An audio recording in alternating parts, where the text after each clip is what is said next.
ആഷിഖ് കപൂറും പൃഥ്വിരാജും ഒന്നിക്കുന്നു. ഖലീഫ, വാരാണസി, സലാർ 2 എന്നിങ്ങനെ വമ്പൻ പ്രോജക്റ്റുകളുടെ പണിപ്പുരയിലാണ് പൃഥ്വിരാജ്. പോക്കിരി രാജയ്ക്ക് ശേഷം വൈശാഖ് പൃഥ്വിരാജ് കൂട്ടുകെട്ട് ഒന്നിക്കുന്ന ഖലീഫ ഓണം റിലീസായാണ് തിയേറ്ററുകളിൽ എത്തുന്നത്. അനൗൺസ്മെന്റ് മുതൽ വളരെ പ്രതീക്ഷകൾ ഉണ്ടായിരുന്ന ചിത്രത്തിൽ മോഹൻലാൽ കാമിയോ റോളിൽ എത്തുന്നു എന്നതും ആരാധകരെ ആവേശത്തിലാഴ്ത്തുന്നുണ്ട്.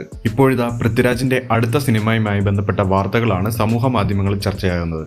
സംവിധായകൻ ആഷിഖ് കപൂറുമായി പൃഥ്വിരാജ് ഒന്നിക്കുന്നുവെന്നാണ് ഏറ്റവും പുതിയ റിപ്പോർട്ടുകൾ.